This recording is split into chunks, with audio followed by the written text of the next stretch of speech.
تعالی وتبارک فی القرآن المجید والفرقان الحمید فی شان حبیبہ مخبرا وعامرا ان اللہ وملائکتہ یصلون علی النبی یا ایھا الذین آمنوا صلوا علیہ وسلموا تسلیما اللہم صل علی سیدنا رسول اللہ وعلی آلہ واصحابہ یا سلام علیک یا سیدی یا رسول اللہ۔ ہم تو تعریف و توصیف اللہ جل مجدہ الکریم کی ذات و برکات کے لیے، رسول رحمت شفیع معظم نبی محتشم حضور ختمی المرتبہ صلی اللہ علیہ وآلہ وسلم کے حضور ناز میں اپنی عقیدتوں، ارادتوں اور محبتوں کا خراج پیش کرنے کے بعد واجب الاحترام ذوی الاحتشام معزز محتشم سامعین حاضرین،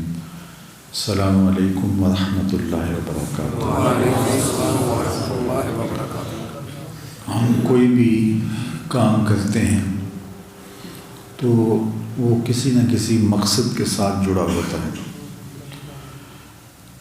اپنے ہدف تک پہنچنے کے لیے جد و جہد کی جاتی ہے، تگوتاز کی جاتی ہے، محنت اور مشقت کی بھٹی میں اپنے آپ کو ڈال کر کے ہم مقصود حاصل کرنے کی کوشش کرتے ہیں۔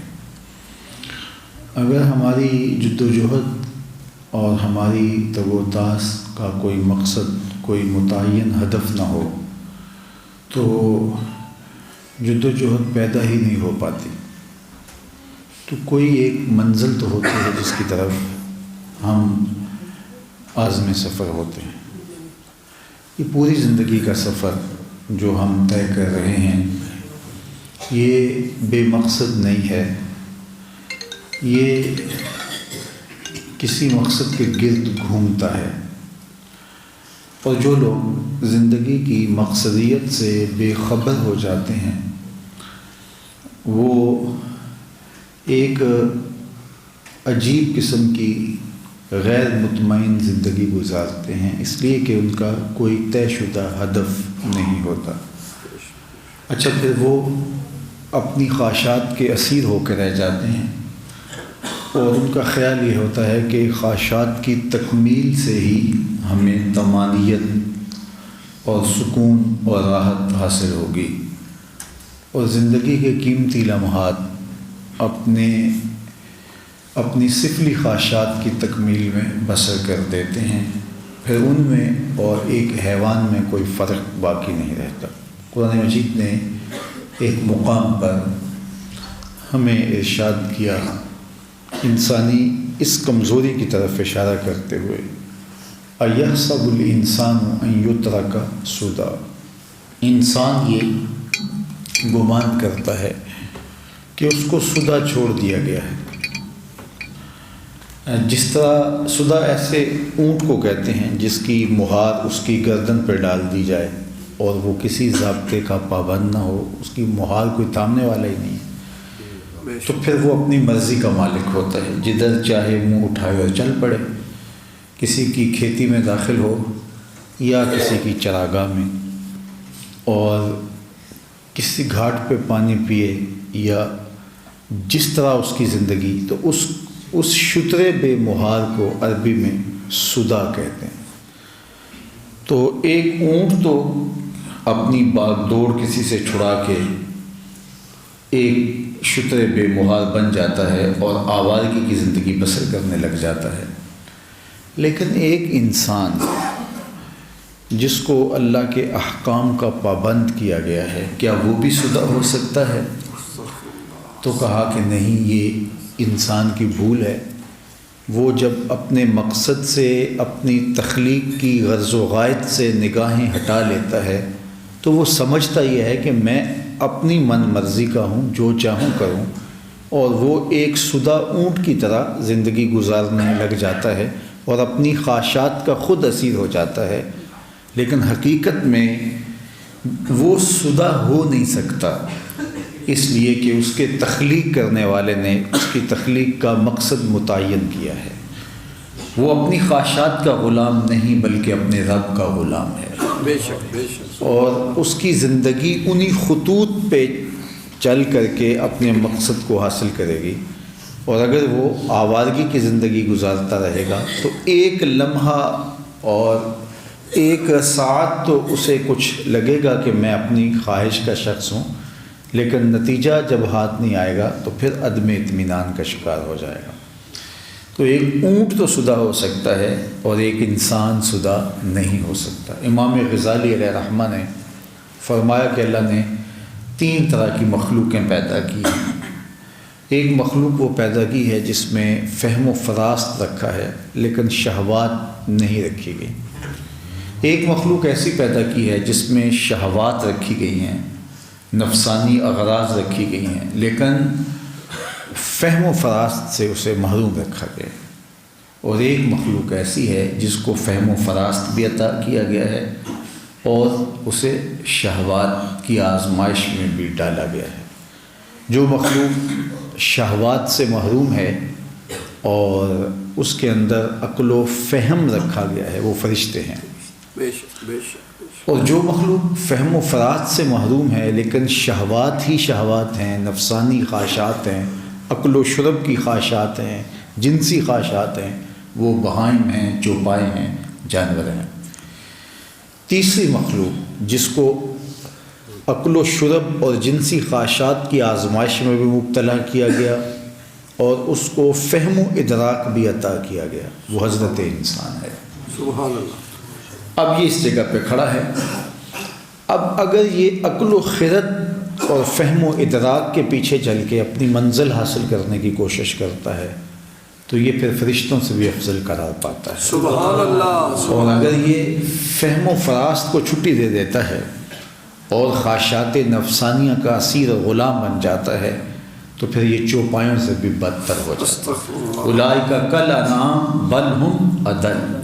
کہا یہ چوپایوں کی طرح ہے بلکہ چوپایوں سے بھی بدتر ہے.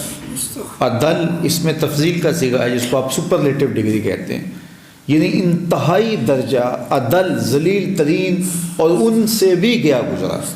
اور اس کی مثال آپ دیکھتے ہیں کہ آپ نے کبھی نہیں دیکھا ہوگا جانوروں میں کوئی نر سے جفتی ہوتا ہو. جب وہ اپنی جنسی خواہشات کی تکمیل کے لیے کدو کاوش کرتے ہیں تو وہ مادہ کو تلاش کرتے ہیں، لیکن جب انسان بل ہم اضل کے زمرے میں آتا ہے تو یہ چوپایوں سے بھی بڑھ جاتا ہے. یہ اپنی خواہشات کی تکمیل کے لیے کسی قدر کو اور کسی ضابطے کو نظر اور ذہن میں نہیں رکھتا. تو یہ ہے اس کا اضل ہو جانا، اس کا چوپایوں سے بھی بدتر ہو جانا. اب انسان اس جگہ پہ کھڑا ہے اور دونوں راستے اس کے سامنے ہیں. سورہ الدہر کے اندر اللہ تعالیٰ نے ارشاد فرمایا کہ انا ہدیناہ السبیل اما شاکرا و اما کفورا. اب یہ اس کی مرضی ہے کہ یہ چاہے شکران کی راہ پہ چلے چاہے کفران کے راستے پہ چلے. ہم نے اس کو نطفے سے پیدا کیا. انا خلقنا الانسان من نطفۃ امشاج نبتلیہ فجعلناہ سمیعا بصیرا.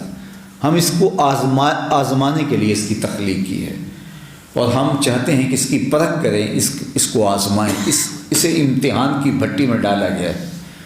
اس کو مشکلات کی اور جو ہے وہ اذیت کی بھٹی میں ڈال دیا گیا ہے، چونکہ اس کو شہوات دی گئی ہیں، اس کو خواہشات دی گئی ہیں.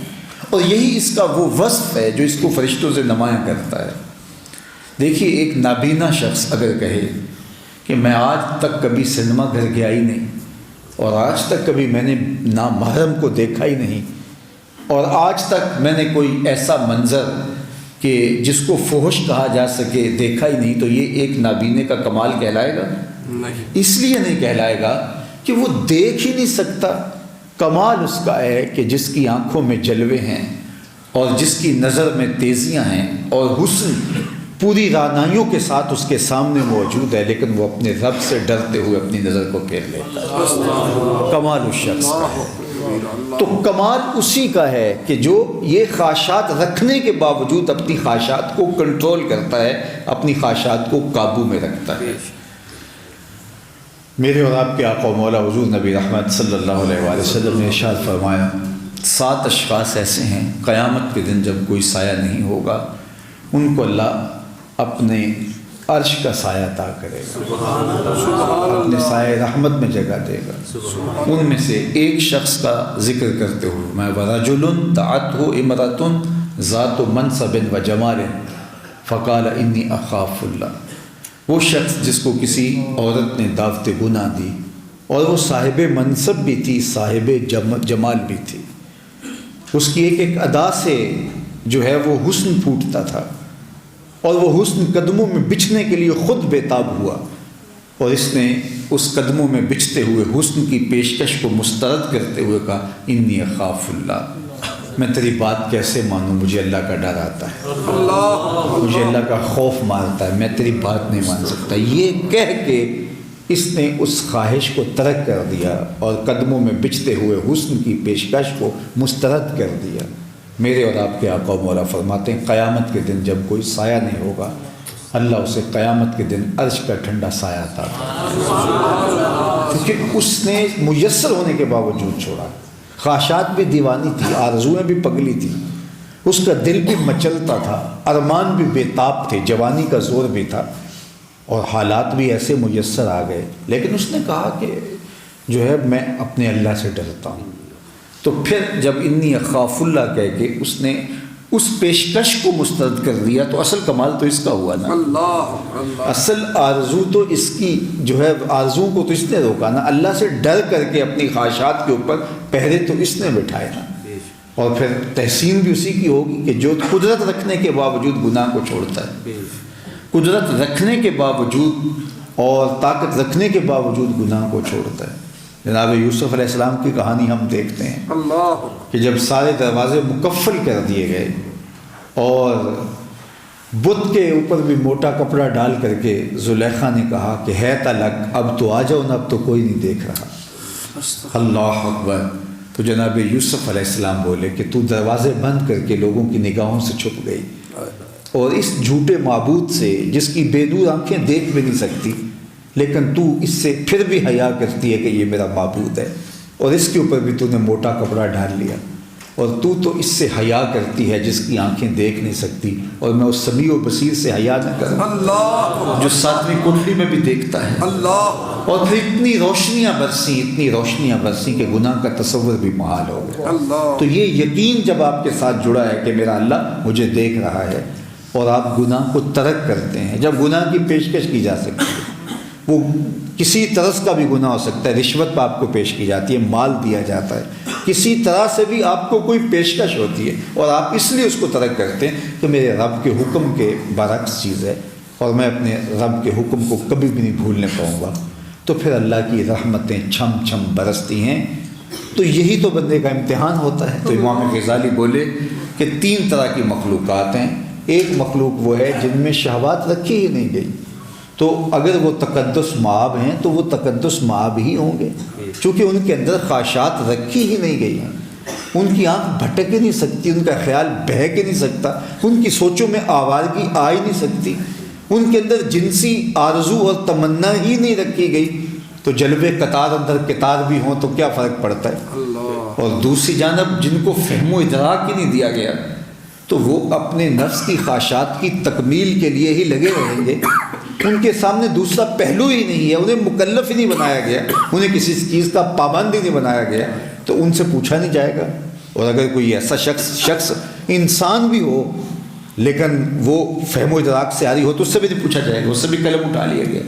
اگر کسی شخص کا توازن عقلی ہی ٹھیک نہیں ہے اور اس کی قمیض کے پیچھے اس کے گھر کا پتہ لکھا ہوا ہے، تو مجھے بتاؤ اس سے کوئی گناہ سرزد ہو جائے تو شریعت پکڑ کرتی ہے، مواخذہ کرتی ہے؟ نہیں کرے گی، اس لیے نہیں کرے گی کہ یہ ہوش و حواس میں نہیں ہے، یہ مفلوق الحال ہے، اس کی صورت حال اس طرح کی ہے کہ اس سے پکڑے نہیں ہے۔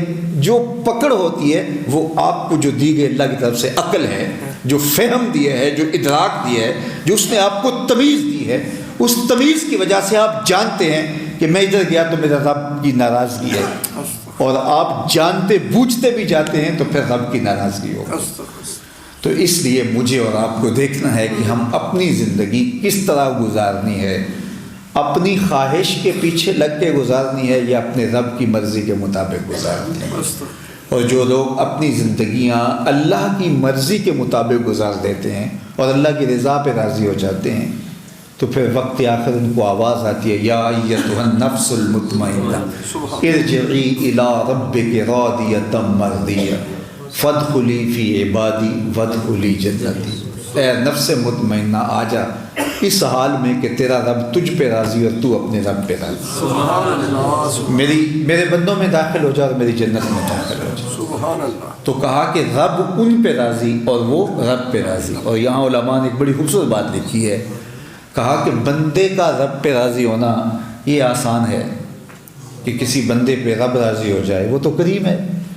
بندے کا رب پہ راضی ہونا یہ مشکل ہے، بندہ تو راضی ہوتا ہی نہیں، لیکن اس کے باوجود جو رب پہ راضی ہو گیا، رب نے اس کو جس حال میں رکھا، اس نے کہا میں بابا خوش ہوں کہ تو مجھے یہ عطا کیا، میں اس پہ راضی ہوں۔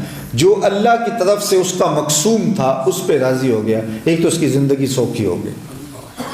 بلکہ حضرت سیدنا علی المرتضیٰ رضی اللہ تعالی عنہ سے ایک مروی روایت سن لیجئے، وہ فرماتے ہیں جو اللہ کے دیے گئے تھوڑے رزق پہ راضی ہو گیا، اللہ، جو اللہ کے دیے گئے تھوڑے رزق پہ راضی ہو گیا، اللہ اس کے تھوڑے عملوں پہ راضی ہو جائے۔ سبحان اللہ، سبحان اللہ، اس نے کہا کہ مالک میں خوش ہوں، حالانکہ اس کی ضرورت تھی، اس کو گھر چاہیے تھا، اولاد کے لیے جہیز چاہیے تھا، بیٹیوں کے لیے، اور کھانے کے لیے 3 وقت کا کھانا چاہیے تھا، موسموں کے مطابق لباس چاہیے تھا، لیکن جس حالت میں بھی اس کے رب نے اس کو رکھا، اس نے شکوے کی زبان نہیں کھولی، اس نے کہا میرے مالک نے جس طرح مجھے رکھا میں اس پہ راضی ہوں۔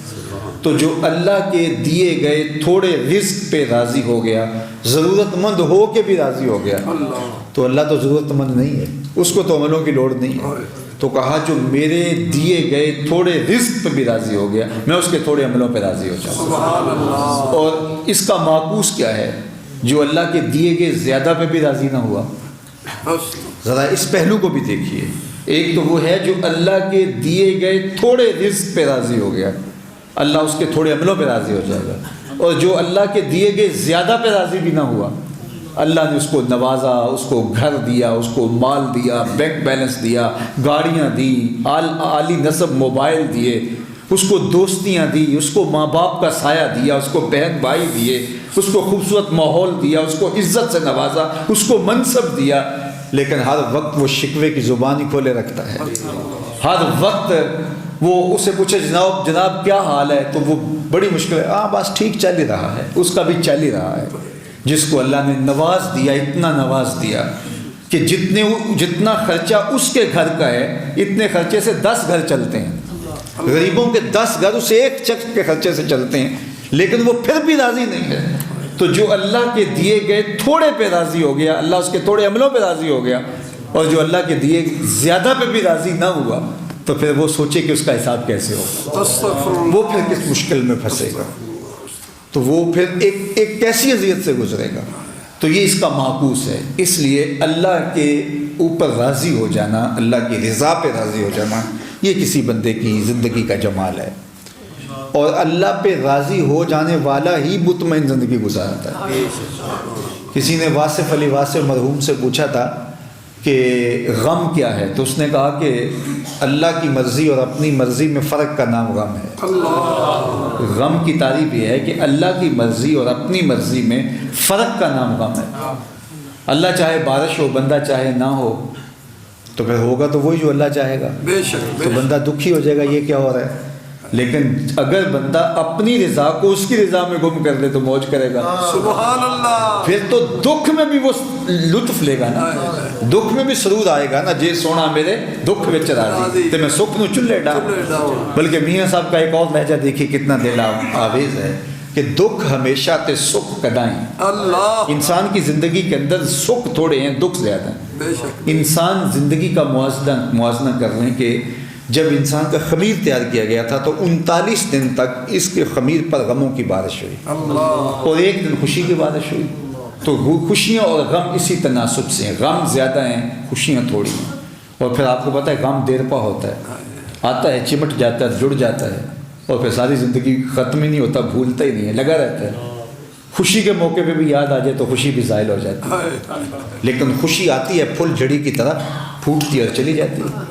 خوشی کے موقع پہ غم یاد آ جائے تو غم غالب ہو جاتا ہے، غم کے موقع پہ خوشی یاد آ جائے تو پھر بھی غم ہی غالب ہوتا ہے۔ تو انسان نے غم سے نبھا کرنا سیکھنا ہوگا۔ پھر اگر زندگی گزارنی سیکھنی ہے تو مشقتوں سے جڑی ہوئی، لَقَدْ خَلَقْنَا الْإِنسَانَ فِي كَبَدٍ، اللہ قرآن مجید میں فرماتا ہے ہم نے انسان کو مشقتوں میں رہتا پیدا کیا ہے۔ امام راضی نے یہاں لکھا ہے کہ جب پیدا ہوا تھا اس سے قبل شکم مادر میں تھا تو 3 تاریکیوں میں تھا، 3 پردوں میں تھا، جھلی کا پردہ، رحم کا پردہ اور پیٹ کا پردہ، اور پھر پانی میں تھا اور اس کا سر اس کی ٹانگوں میں تھا۔ یہ اس کا ایک پہلا مرحلہ مشقت کا۔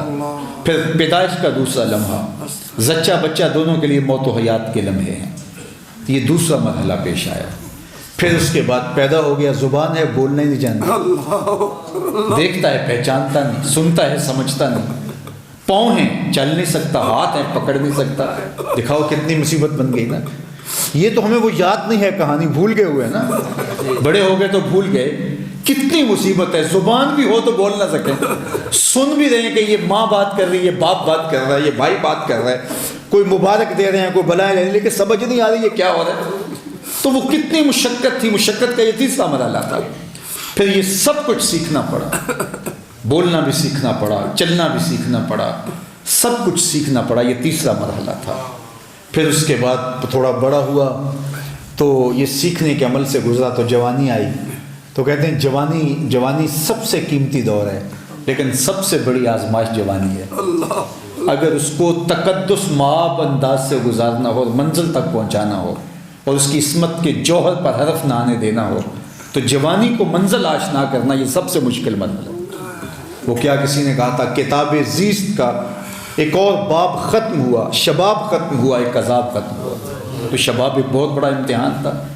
اب شادی کا مرحلہ آیا، بندے نے کہا چلو میری ایک نئی زندگی اور ایک خوبصورت زندگی کا آغاز ہونے لگا ہے، لیکن ذمہ داریوں کا بوجھ کندھوں پہ آن پڑا، اور ایک نئی زندگی۔ پھر اولاد ہوئی تو پھر اولاد کے مسائل کھڑے ہوئے، بڑھاپا آیا، ارذل عمر آئی، تو یہ ساری زندگی لَقَدْ خَلَقْنَا الْإِنسَانَ فِي كَبَدٍ۔ تو انسان کی زندگی میں دکھ، مشقتیں، آلام، مصائب زیادہ ہیں، لیکن اس سے بھاگے نہ، فرار نہ اختیار کرے، اس سے نپٹنا سیکھے۔ دیکھو ہمیں پتہ ہوتا ہے سردیاں آنے والی ہے، کوٹ پہلے تیار کیے ہوتے ہیں، ہمیں پتہ ہے سردیاں آنے والی ہیں، اور ہم ذہنی طور پہ آمادہ ہی نہ ہوں سردی برداشت کرنے کے تو پھر ہم یقیناً کوٹ تیار نہیں کریں گے، اور پھر سردی نے تو آنا ہی آنا ہے۔ تو ہمیں پتہ ہے زندگی میں مصائب ہیں، مسائل ہیں، مشکلات ہیں، تو ان کے لیے عملی تیار ہوں گے تو پھر ہم مشکل نہیں ہوگی، ہم آسانی سے آگے گزرتے چلے جائیں۔ تو زیادہ زندگی کے اندر دکھ ہیں، سکھ تھوڑے ہیں۔ تو میاں صاحب فرماتے ہیں دکھ ہمیشہ تے سکھ کدائیں۔ سکھ کبھی کبھی آتے ہیں، دکھ ہمیشہ تے سکھ کدائیں، انہاں دکھاں تو سکھ وارے۔ دکھ ہمیشہ تے سکھ کدائیں، انہاں دکھاں تو سکھ وارے، دکھ قبول محمد بخشا راضی رہن پیارے۔ دکھ قبول محمد بخشا راضی۔ جب یہ ہے کہ اس دکھ میں رضا اس کی ہے تو مجھے بتائیے کہ پھر وہ دکھ رہے گا؟ وہ دکھ بھی سامان راحت بن جائے گا، وہ دکھ بھی قرار جاں بن جائے گا، وہ دکھ بھی تسکین قلب بن جائے گا، اس لیے کہ اس میں رضائے محبوب مطلوب ہوگی۔ تو محبوب کی رضا کے لیے سولی پہ چڑھ جانا بھی جو ہے وہ سکھ کا راستہ ہوتا ہے، وہ تکلیف نہیں ہوتی ہے۔ تو زندگی کو جب بندہ کسی کے نام کر دیتا ہے تو زندگی گزارنے کا مزہ ہی تب آتا ہے۔ وہ کون سی زندگی ہے جو کسی کے نام ہی نہیں ہے؟ وہ کون سی زندگی ہے جس کا مقصد ہی نہیں ہے؟ وہ کون سی زندگی ہے جو کسی کے لیے جی ہی نہیں جاتی؟ یار اپنے لیے تو سارے جیتے ہیں، لیکن اپنے لیے جینے کا مزہ ہی نہیں۔ مزہ کسی کے لیے جینے کا ہے، اور جس کے لیے آپ جی رہے ہیں وہ جتنا عظیم ہوگا مزہ اتنا ہی بڑا ہوگا۔ سبحان اللہ۔ تو پھر کیوں نہ آمنہ کے لال کے لیے جیا جائے؟ سبحان اللہ۔ پھر کیوں نہ رب رحمان کے لیے جیا جائے؟ سبحان اللہ۔ تو جب ان کے لیے جئیں گے تو پھر لمحہ لمحہ، گھڑی گھڑی، ساتھ ساتھ ایک عجیب سرور کی دنیا آباد ہوگی اور ایک عجیب جہاں آباد ہوگا۔ پھر مشکل بھی راحت کا سامان بن جائے گی اور قرار جاں میسر آئے گا۔ مجھے اور آپ کو اپنی زندگی کی مقصدیت کی طرف نظر رکھنی چاہیے کہ ہم آوارہ اونٹ کی طرح شتر بے مہار نہیں ہیں کہ ہم اپنی خواہشات کے اسیر و غلام ہوں اور جو چاہیں وہ کریں اور ہماری زندگی یوں ہی گزر جائے، بلکہ ہمارا ہدف ہمارے رب کی رضا کا حصول ہے، ہمارا ہدف اس کے محبوب کی رضا کا حصول ہے، ہمارا ہدف اپنی آخرت کو بہتر کرنا ہے، اور یہ اللہ اور اس کے رسول کی رضا سے ہی ممکن ہوگا۔ تو پھر اٹھنے والا ہر قدم خیر کی راہ پہ اٹھے گا اور خیر ہی خیر زندگی میں اترتی چلی جائے گی، اور ایک پاکیزہ خوبصورت مطمئن زندگی کا تصور ہمیں نصیب ہوگا۔ اور قرآن مجید میں جو ایک دوسرے مقام پہ ارشاد کر فرمایا گیا کہ فَلَنُحْيِيَنَّهُ حَيَاتًا طَيِّبَةً، تو اس کا روپ بھی یہی ہے، اس کا رنگ بھی یہی ہے کہ ہم اس پاکیزہ زندگی کو جینے کی کوشش کریں۔ ہم اگر یہ ہدف طے کر لیا اور زندگی کے اس راستے پہ چل پڑے، چاہے ہم سست رفتاری کے ساتھ ہی چلیں گے، تو پھر چلنے کا سرور، پھر چلنے کا مزہ، پھر چلنے کا لطف آنا شروع ہو جائے گا۔ اور اگر ایسا نہیں ہے تو سرپٹ دوڑنے سے بھی کچھ حاصل نہیں ہوگا۔ لا حاصل جد و جہد کا جب نتیجہ ہی کوئی نہیں تو سوائے تھکن کے اور کچھ نہیں ہوگا۔ لیکن جب منزل پر، ہدف پر نگاہ ہوتی ہے تو پھر پاؤں میں چبھے ہوئے کانٹے بھی درد نہیں دیتے، قرار دیتے ہیں، سکون دیتے ہیں، پھر وہ بھی جو ہے وہ راحت کا سامان بن جاتے ہیں۔ اور یہ اگر راز کسی نے پوچھنا ہے تو بلال حبشی سے پوچھ لے، سبحان اللہ۔ یہ راز کسی نے پوچھنا ہے تو عمار ابن یاسر سے پوچھ لے، سبحان اللہ۔ یہ راز کسی نے پوچھنا ہے تو طائف کے بازاروں کے اندر جو ہے وہ راہ دین کے اندر سختیاں سہنے والے محبوب سے سیکھا جا سکتا سبحان ہے اللہ۔ کہ راہ حق کے اندر آنے والی تکلیفیں کتنی راحت دیتی ہیں، اور وہ زخم کیا زخم ہوتے ہیں یا پھول ہوتے ہیں، اور ان زخموں سے بہتا ہوا خون کس قدر باطن کے قرار کا سبب اور ذریعہ ہوتا ہے۔ لیکن ہم نے سب سے پہلے اپنا ہدف طے کرنا ہوتا ہے۔ پھر سخت گرمی میں گھر سے چل کے مسجد میں آنا مشکل نہیں ہوگا، پھر سخت سردی میں ٹھنڈے پانی سے اٹھ کے وضو کرنا کوئی مشکل ہی نہیں ہوگا، بستر چھوڑنا، ورنہ تو قیامت ہوتی ہے۔ رات دیر سے سوئے ہوں، ادھر ابھی آنکھ لگی ہے تو اذان پکاری جانے لگی ہے، تو پھر کون اٹھے گا بستر چھوڑے، اور وہ بھی گرم اور نرم اور گداز، اور پھر وہاں ٹھنڈے پانی سے اٹھ کے وضو، یہ قیامت بنے گی، کون کرے گا؟ لیکن اگر نظر ہدف کی طرف ہوگی، بندہ سمجھے گا یہ بلاوا میرے محبوب کا ہے، تو پھر بے تابی کے ساتھ چھلانگ لگا کے کیوں نہیں اٹھے گا؟ ایک روایت میں آتا ہے کہ جب سحری کا وقت ہوتا ہے نا تو شوہر اٹھتا ہے تہجد کی نماز کے لیے، اور وہ اپنی بیوی کو بھی اٹھاتا ہے کہ اللہ کی بندی اٹھ، اللہ کے حضور 2 سجدے کر لیں۔ لیکن سارے دن کی تھکی ہوئی وہ خاتون جو ہے وہ اس کے کہنے کے باوجود بھی اٹھ نہیں پاتی، اور وہ اٹھ کے جا کے وضو کرتا ہے، وضو کر کے آ کے مصلی بچھاتا ہے اور نوافل ادا کرنے لگتا ہے۔ تو اچانک خاتون دیکھتی ہے تو اسے خیال آتا ہے کہ مجھے بھی اٹھنا چاہیے، تو وہ بھی اٹھتی ہے اور اٹھ کے جا کے وہ بھی وضو کرتی ہے، اور چپکے سے آ کے مصلی بچھا کے اپنے شوہر کے پاس ہی مصلی بچھا کے وہ بھی نوافل پڑھنے لگ جاتی ہے۔ ایک طرف شوہر پڑھ رہا ہے، ایک طرف اس کی بیوی پڑھ رہی، کبھی وہ سجدے میں، کبھی وہ قیام میں، کبھی وہ رکوع میں، کبھی وہ قومے میں، کبھی وہ جلسے میں، یہ دونوں نماز پڑھ رہے ہوتے ہیں۔ شہری کا وقت ہے، اندھیرا چھایا، کوئی دیکھنے والا نہیں۔ حدیث میں آتا ہے دونوں کو دیکھ کے رب مسکرا رہا ہے، اپنی شان کے مطابق اللہ خوش ہو رہا ہوتا ہے کہ میرا بندہ اور میری دہلیز کی باندھی کس طرح میری رضا چاہ رہے ہیں۔ تو یہ اپنی زندگی کا جب مقصد رضا الہی ہو جائے تو پھر زندگی بن جاتی ہے، ورنہ زندگی سوائے شرمندگی کی اور کچھ نہیں ہوتی۔ آئیے میں اور آپ دیکھیں کہ ہم اس دنیا پہ آئے کیوں تھے، اور ہم اس دنیا پہ کیا اس آنے کے مقصد کو حاصل کر رہے ہیں۔ ورنہ زندگی تو سارے گزار جاتے ہیں۔ وہ کسی زندگی کے بارے میں اکبر الہآبادی نے بھی کہا تھا، کیا بتائیں احباب کیا کار نمایاں کر گئے، BA کیا، نوکر ہوئے، پینشن ملی اور مر گئے۔ اللہ مجھے آپ کو آخرت کی بہتریاں عطا کرے۔ وصلی اللہ تعالیٰ علی النبی الامین وآلہ وصحبہ اجمعین وآخر دعوانا الحمدللہ رب العالمین والصلاة والسلام علی اشرف الانبیاء والمرسلین۔ اللہ اٹھے ہوئے ہاتھ کبھی خالی نہ، اس مسجد کو قیامت تک آباد رکھنا، اس کی روشنیاں سلامت رکھنا، اپنی پناہوں کا حصار دینا، مسجد کے جملہ نمازیوں کو اور مسجد کے متعلقین کو، مسجد کے بانیان کو، مسجد کے ہمسایوں کو اور مسجد کے خادمین کو اپنی خاص کرم نوازیوں سے مالا مال کر۔ اللہ یہاں رحمتوں کے سویرے ہمیشہ طلوع رکھنا، اپنی خاص کرم نوازیاں پوری امت کا مقصود کر، اس امت کو کھویا ہوا وقار دینا۔ صلی اللہ تعالی علی النبی الامین وعلی آلہ واصحابہ اجمعین۔